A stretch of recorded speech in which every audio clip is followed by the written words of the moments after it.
Well, hi everybody, this is Dr. Schroeder with this week's video introduction to week number 1 in our course in evidence-based practice. Each week I'll be doing a video introduction, usually posted on Sunday or Monday, unless I get delayed for some reason and posted a day or two late. But I started doing these video introductions about a year ago based on some student feedback that they liked it when I posted information, answering questions on a class in a video format, as opposed to just writing everything in a text. And so I just incorporated it as a regular part of my classroom now, and generally it's been pretty well received. Students seem to like the more one-on-one interaction and get the feeling that there's a real instructor out there behind the screen. And it also gives me an opportunity to come in and explain a little bit about what the focus for the week is. In coming weeks, I'll be reviewing the previous week's content, a little bit about the discussion from the previous weeks, and basically just do this as a way of helping to keep everybody on track. For this week number 1, we're going to be doing something we're going to be developing what is known as a PICO question. The point of the class, and really what the objectives in this class are that you're going to be identifying a problem in nursing, some problem in some practice area, or a potential problem, and you're going to be identifying what the research shows is the best evidence-based practice for that particular problem. One thing I'll say right from the outset is that many of the tools and techniques we're going to be using in this class are going to be the tools and techniques and the knowledge that you gained from your nursing research class. A lot of the same terminology, a lot of the same concepts are going to be applied here. The difference is in nursing research, we spoke about nursing research as something that was a purely knowledge gathering endeavor, that we do research in order to gain new knowledge. This class is a little bit different, even though we're going to be using a lot of the same terminology, and it's going to feel like you're setting up a nurse research study. In reality, what we're doing is we're taking the research that's already been completed and then applying it to actual practice. What does the literature say is the best practice for whatever problem we go ahead, or whatever problem you go ahead and develop? And so this first week is the first step of that process in developing something called the PICO. Now there's different models that are used, or different frameworks that we can use in developing new evidence-based practice. And in this particular class, we use the PICO. It stands for Problem, Intervention, Comparison Intervention, the expected outcome from that intervention, and then the time frame. And you'll see that in the class, the time frame is listed as something that is optional, and in the real world it can be optional. But I want you to be thinking of, even from this first week as you're developing your PICO questions, I want you to be thinking of what is the time frame that you think that this is going to take. Now what this is essentially is, here's an example. Let's say, for example, that you work in a large hospital or a large ambulatory care center, and you've identified that one problem that you have in your hospital is that you've seen an increase in your hospital-acquired infection rates. And so, of course, the number one thing that we do when we have infection rates is usually one of the first things we look at is hand washing.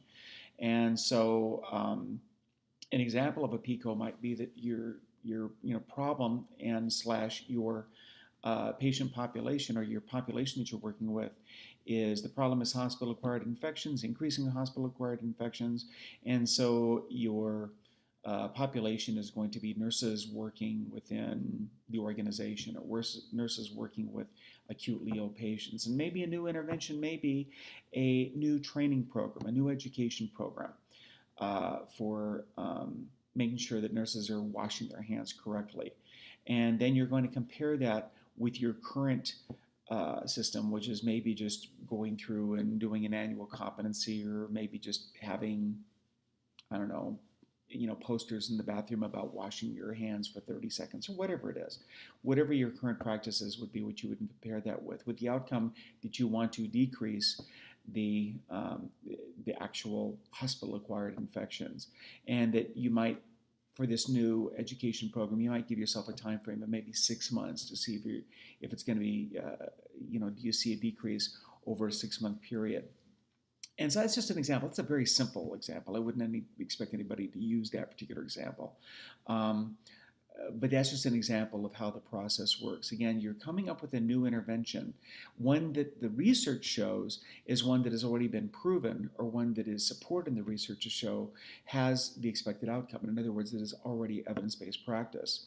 The goal isn't to do and develop a research study for something where you don't know what the outcome is going to be, or you don't really have a good sense of what the outcome is. That's more something in the realm of nursing research. And here we're actually going to be applying evidence and applying what we already know about a particular problem or a particular intervention and applying it in a practice setting.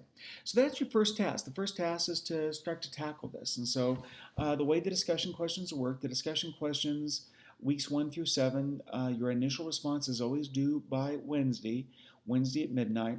I'm personally not real big on the exact, if you're 5 minutes late, I don't really worry about it too much. If you're going to be more than a few hours late, or the next morning, that may be considered late. But don't worry if you're posting at 1 o'clock in the morning and it's due at midnight. I'm just not big in things. I'm not going to count something late generally if it's just an hour or so late. Then you have to respond to 2 of your peers, a minimum of 2 peers, by Saturday night, Saturday at midnight. And Sunday's kind of an off day. And Sunday's typically the day when I'm going to be getting a lot of grading done. So I come in on Sunday typically, and I will be looking at the responses. Remember that and review the rubric. The minimum expectation is that you will respond to 2 students on different days of the week. If you only respond to 2 students, if they're all on the same day, and if you are, particularly if you just have responses that aren't really adding to the discussion, you're not going to be receiving full credit for your discussion. Full credit will be given for well-written responses to students that occur on different days of the week or throughout the week, giving more than just 2 responses. That will gain you full credit. Anything less than that is going to be just less than full credit. I just want to clarify that from the outset. The rubrics are posted in class. I think that we've been using these rubrics now for a few terms in just about all the nursing classes, so it should be fairly familiar to you. If not, just go ahead and let me know if you have any questions, and I'll be more to clarify those. I'll be participating in the discussions along with you. Be posing new questions, be helping to clarify points. As always, if you have any questions moving forward, please feel free to send me an email, or even better, post the question in the class. And I generally will have answers to questions posted generally within 24 hours. I'm in the class pretty much always at least once a day, except in rare occasions. If you do not hear from me a response, send me an email, or if you need a response sooner than a 24-hour turnaround, please send me an email, and I will go ahead and work to get that to you. And so that's kind of where we're at here at the beginning. Again, if you have questions, go ahead and let me know. Please post your introductions. I'd like to learn a little bit about everybody. I've posted my bio in the class, so you can read a little bit about me. I am on the West Coast. I live most of the time in Rosarito Beach, Mexico, actually, which sounds fairly exotic, but I'm only about 15 miles south of San Diego. But love living on the beach, love living in Mexico. It's a wonderful living environment. But I am on the West Coast, and I just realized there is a little bit of a time difference. If I'm posting something in the morning, it's your afternoon, and if you post something late in the evening, I will probably get it. But if you post it early in the morning, I may not get it until a little bit later in the day, just because of that time difference for those of you on the East Coast. So I look forward to getting to knowing you. I look forward to answering your questions and help you to learn about all these things having to do with evidence-based practice. And we'll see you in class.